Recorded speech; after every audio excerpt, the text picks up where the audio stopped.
I literally just sat here one day and just...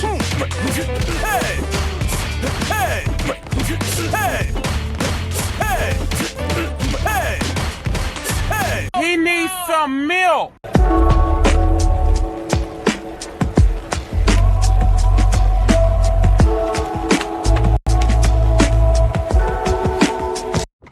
All right, let's get into it. So, we were streaming Street Fighter 6 a couple weeks back, and I had some folks hop in the chat and ask some questions about what to do with Dee Jay, how to handle some obstacles they had been running into, and generally what to focus on as a beginner player when playing in online matches. Now, keep in mind, I'm not at the level of a professional player in this game by any means. My days of putting in 8 to 12 hours a day to get good are long over, but from my extensive experience in it, I had some thoughts about not just Dee Jay, but how to think about playing this game as a true beginner overall. And I think a really important step that a lot of newer players actually skip over is understanding how to think about something rather than just learning how to do it. Quick and easy example of this would be someone who, say, practiced the same crazy combo or setup for a week, but can't seem to do it in a match because all they can think about when the other guy is breathing down their neck is the buttons they need to press to do it, and not how to even put yourself in a position to do a cool thing that you had practiced. So again, this information is probably more relative to beginner players, but some intermediate level players may also get some value out of it, because as it stands right now, I see too many players in ranked online matches in platinum and higher ranks that I seriously have to scratch my head at. And this is another topic I hope you guys express your opinions about down in the comments, which is, what is the true relative skill level to, I guess, online rank ratio? Because I genuinely picked this game up for probably the first time about a year after it had already been out, and I immediately went on like a 20-game win streak in ranked matches against platinum players. And initially this sort of made me believe I was just some naturally godlike player at this game specifically, but as I came down to earth, I sort of realized that no, the ranks in this game are simply not a good representation of a player's knowledge, but it does weirdly reward solid fundamentals quite a bit, at least until you get to the higher ranks like Master and Grandmaster. But let me know what you guys think about this in the comments, and we'll kick this thing off with an maybe ineffective but interesting block string sequence. Just keep in mind, this is not some magical works all the time thing that I do without regard for anything else, but it does let me gauge at least the level of player that I am playing. And that's something that I touch base on in this video quite a bit also, and I think it's something very important for newer players to keep in mind, is you should always be paying more attention to the moves and movement of your opponent, more so than thinking about what buttons you need to hit or what combo you want to show off and things like that. So beginner players especially, to start thinking about practicing sequences of moves to do when your opponent is blocking instead of actually getting hit. So thank you for checking the channel out. I have a main channel that I stream to and post other types of content to, and you can always find me at Time3Mit. That's TIME3MIT on Twitch, YouTube, Kick, and all the socials and stuff. But without further ado,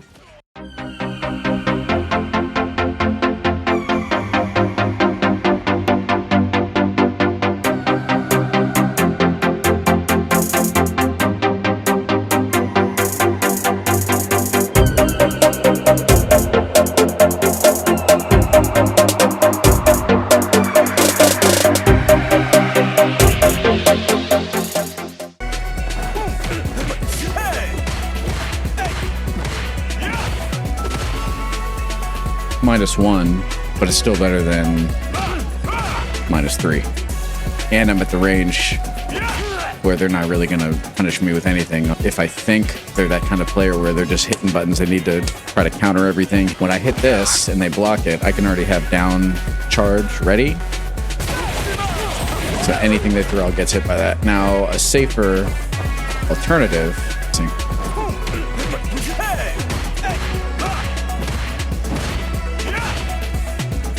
This whiffs, but if they throw anything out, it's going to catch.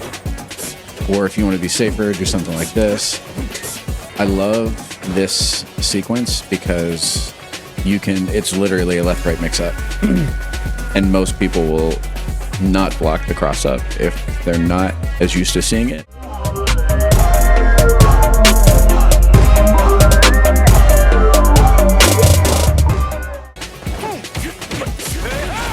Three chances to see, did this hit? Did this hit? Or did this hit? If any one of those first two connects, I know the other one or other two hits will connect, and then I can cancel into. And especially if I'm in the corner, then follow up, but if I'm mid-screen,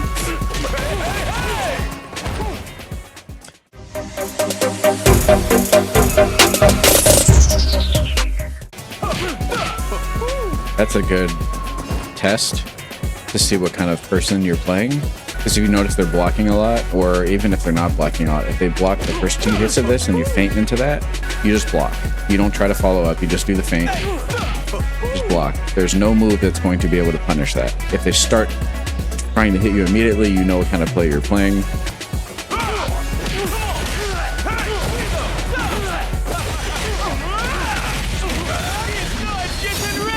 I don't really ever like to get those full punish mode, multiple drive rush cancels, because I don't think the damage output is worth it. Don't drop that duck.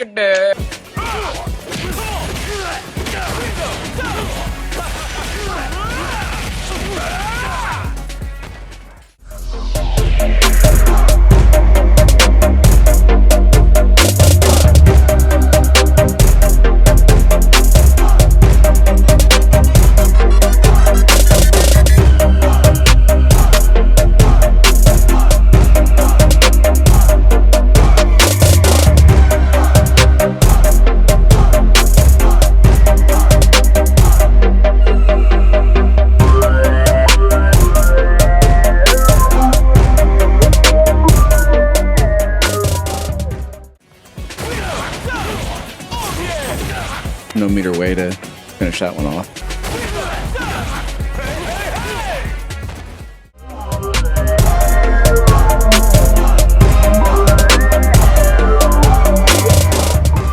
The enemy is rushing into you and just mashing. Your best get off me move, hold down, EX this. But you don't want to overuse that because people start baiting that and then you hit one of those and they can punish you. Really the best thing I can say in those instances is just keep blocking, playing defense. You really have to focus on looking at your opponent, analyze what they're doing. You have to really pay attention to what they are doing more than what you are going to do or what you need to do. If they're running into a mashing, they're going to do something that's unsafe. And even if you lose the match, you still have an opportunity to learn something about a character. So if he does some sort of move on you and you're blocking, try to throw out crouching light punch, see if it hits. If it hits, you know that whenever he does that move, be ready to cancel crouching light punch into up kicks. Now, if he's doing big ass moves that are clearly unsafe, you definitely want to punish with crouching heavy punch. And then simple punish for that is crouching heavy punch, crouching medium punch into basically whatever you want. So you can do this, you can do that. One thing that's made me a lot better as a player is paying attention to what the other person's doing. You want to set yourself up in training mode to the point where you've already got your like punishes and bread and butter combos and different setups and how you want to play built into your muscle memory so that you don't really have to think too much about what you were doing. But you're really, when you're still trying to get better, as I am, you really want to focus on what the other person is doing.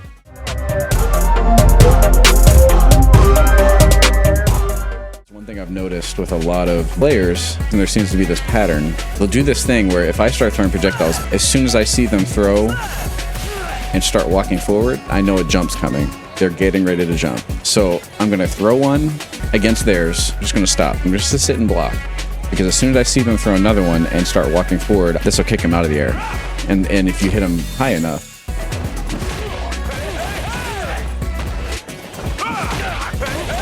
works mid-screen.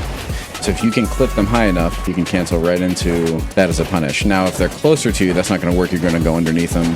You're still going to want to do your basic back heavy kick, or if you already have the charge ready for it, you should already be charging down, ready to go.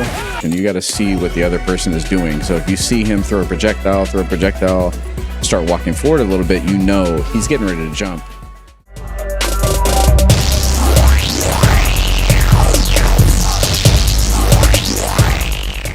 Is it good to crouch and either do the fireball or the anti-air, since both use the same charge? For Dee Jay, you're really not using his fireball to create damage. You're not really using it for anything else other than to see what he's going to do. I am only throwing projectiles out to see what the other person does against it.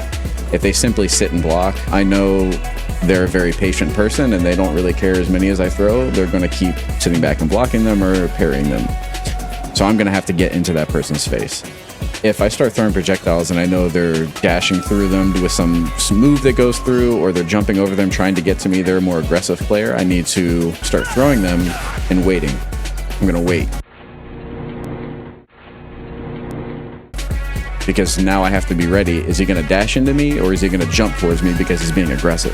The most difficult part, though, is when you face a good player, they're going to switch it up. So the safest route, regardless, is to throw a projectile and wait and see what the person does. Because now, if they're just going to sit and block and stand there, then you know you're going to have to get in. Whether it's something like that, walking forward, dashing, or one of my favorite things to do now that I've started using it a little bit more is and if they're throwing projectiles, this goes through projectiles. If you're about this range, but you're not too sure what he's going to do, say you're playing a Ryu or a Ken, if you hit back and heavy punch at the end, he moves back. So you can bait a Shoryuken, dash in, punish. But yeah, fireballs, that's a lot to keep on your mind at once if you haven't really practiced it. But the main thing to really focus on here is throw a projectile, see what he does. You're only throwing projectiles to test the other person, to see what they're going to do. And the nice thing is too, if the other person has a projectile, now you get to see, are they just going to sit back and throw projectiles back with Dee Jay? I think there's maybe only one or two characters in the game that can beat his projectiles in a fireball war. And that would be, I think, Sagat, Akuma. I will always throw out medium first. That's just to see what they're going to do. Now, if it's another character with a projectile and they're trying to projectile war me, well then, that's fine. I'll just beat you with this. I'll throw one of these out. You're going to lose every time unless, like I said, you're a Sagat or potentially a Akuma, or JP is the other one. JP is, in my opinion, Dee Jay's hardest matchup because I just hate that guy. And that might just be me. I just hate playing against really good JPs. It seems like they have full screen space control and there's not a whole lot you can really do. In a real match, if you do that, there's a chance they might be throwing out a move, and then I'm going to hit them with this. I'm going to catch them with that. Or even this if they throw out a longer range move.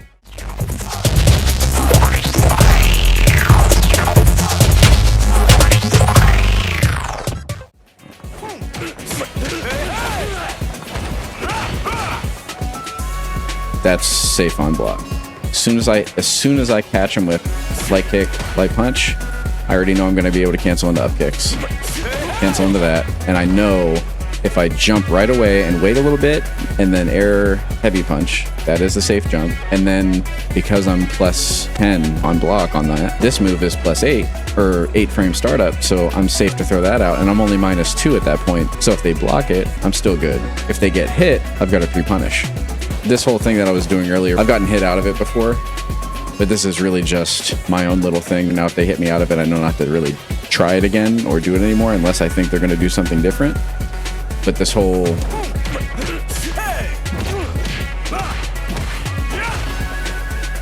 what that does is it makes them continue blocking. If they don't block at any point, they get hit by at least something. And if they try to jump, this last move here catches them out of the air. The only difference being is if you don't cross up at the end and you instead do another knee shot to stay in front, you have to add in the extra standing heavy kick.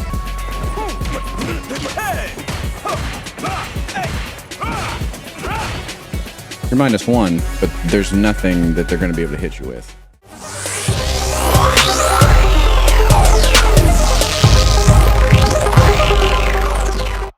Focus on your projectile or anti-air game as a start. To be honest with you, start of rounds, a lot of times I'll throw out a projectile, or I'll just sit, micro walk back, and then throw out a projectile just to see what they're doing. Now, if the start of the round starts and they're already jumping or jumping forward, I know they're more of an aggressive person. So then I'm just going to have anti-airs on deck, whether it's that, or getting ready to, and then follow up with that.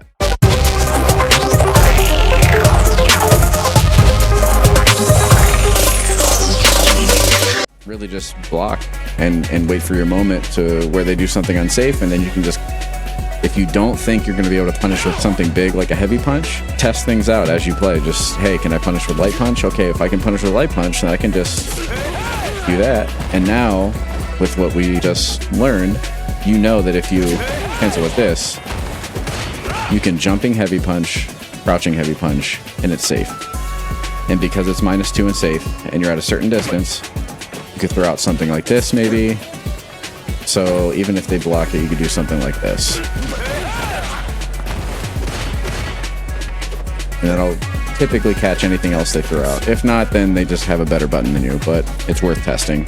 I did notice that if you overuse this as a block string, people will hit you out of it. And what I've noticed too is if people are hitting you out of that, they're more aggressive and they're waiting for you to do something like that. This is a little bit safer to use on a block string. It's a little harder to be hit out of. -3 on block, whereas that's +1 on block, so it's a little longer, so they have more time to hit you out of it. But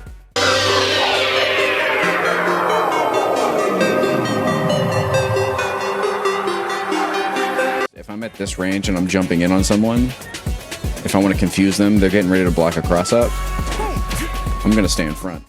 Now, if I just regular jump at this point, you see where I'm at. I'm about a full box away. If I do it at the max, I'm a little further. Changes my distance traveled on my jump. Has extremely high priority in the air. So a lot of times, even if they're jumping with like an air heavy kick, air heavy punch, one of their big priority moves, you'll either trade or you hit them out of it clean. So it's your best tool to use as well if you see that they're jumping a lot, or if you think they're going to jump at you. If you just preemptively jump and do this, 9 times out of 10, you're either going to trade and knock them out of what they were trying to do, or you're just going to flat out beat them, and then you can start your offense with something just as simple as, if you're max range of light punch, I always just something like that real quick just to test them. Well, they can definitely anti-air you. If you see that they're just sitting there waiting for you to jump and they're anti-airing you, then yeah, they can definitely anti-air you, but it does trade with a lot of anti-airs as well. Not things like Shoryuken or dedicated special moves that are anti-airs. It's not going to beat those, but it does beat a lot of, or trade with a lot of normal anti-airs. A very useful tool is just, if it's your first time really using it, it's not a big move that you're expecting to hit 9 times out of 10. It's a light move, but it has a lot of priority. And again, it's just muscle memory. Getting the muscle memory down to... The best way to do that for me was I literally just sat here one day and just...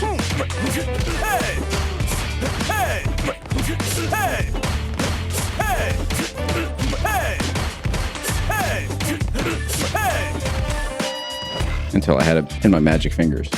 And in a match, you're never going to just keep doing it over and over again, because the person, after once or twice, they're going to catch on. They're really okay. But sometimes you can, if they block it, and then cross up, and then +1 on block again. So now you can throw something like that out. He has really good normals, really good movement specials. I go through projectiles, and a lot of times that's what I'll go through a projectile with this.